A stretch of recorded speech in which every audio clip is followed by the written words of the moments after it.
এটা স্বাভাবিক ব্যাপার। কে বলেছে আপনাদেরকে? প্রত্যেকটা জায়গাতে চ্যালেঞ্জ দেওয়া হচ্ছে, কারণ চ্যালেঞ্জ না দিলে এগুলো সংখ্যারা মনে রাখবে কি করে? আজকে তো করার কথা না। চ্যালেঞ্জ দাও, আমি কিছু জানি না, কথা বলছি। মুখে কথা বলেন, কিন্তু আপনার প্রচারপত্র দেওয়ার কি আছে আজকে? কি হচ্ছে, কি দিয়েছে? আপনি দেখছেন না, পুরো একটা লিস্ট ধরিয়ে দিয়েছে।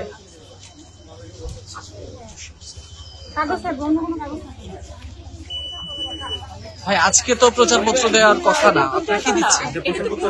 এটা কি প্যানেল নাম্বার মনে রাখার জন্য, যদি কেউ ফেলে দিতে চায় সেক্ষেত্রে ফেলে দিতে পারবে। আমরা এখানে ভোট চাচ্ছিলাম, অন্য কিছু চাচ্ছি এখানে না। তো সবার নাম ছবি দেয়া, তাহলে তো এটা তো প্রচার না। এটা প্রচার কিভাবে? জাস্ট হচ্ছে নাম্বারগুলো যদি ভোট চাওয়া, আপনি কি করে এনশিওর করবেন যে এতগুলো মানুষ ভোট দিবে, এতগুলো নাম্বারটা মনে রাখতে পারবে? তাদের দায়িত্ব, মনে রাখতে পারবে কি পারবে না আপনি সেটা আপনি তো, এটা প্রচারপত্র তো দেওয়ার নিয়ম। ভাই আপনারা কি দিচ্ছেন আজকে? কি এগুলো দেওয়ার কথা? মানে প্রচারণা কি আজকে চলার কথা? প্যানেল নাম্বার ভোটারের নাম্বারটা মনে রাখার জন্য।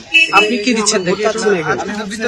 ব্যক্তিগত ক্লাস হচ্ছে জাস্ট যদি ফেলে দিতে চায়। আচ্ছা, আপনি কোন প্যানেলের ইয়া দিচ্ছেন? আবেদ হামিম মায়ের পরিষদ। কথা বলবো পুনরায়। এটা একটু দেখি ভাইয়া, এটা একটু দেখি টাকা। এটা তো স্যার ভেদ পরিবহন সম্পর্কে। কিন্তু আপনাদেরকে আচরণবিধির বিষয়ে বা প্রচারণা যে দুদিন আগ থেকে বন্ধ হয়েছে, লঙ্ঘন হওয়ার মতো কোনো কাজ হতো তাহলে আমি করতে পারতাম না। কেউ না কেউ এসে বাধাপ্রাপ্ত করতো।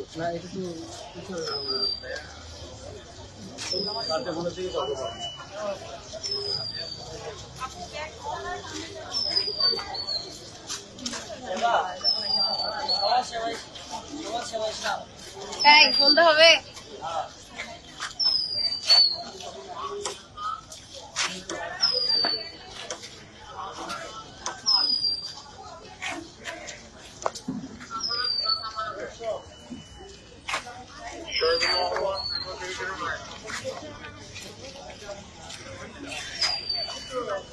নিজাম ভাই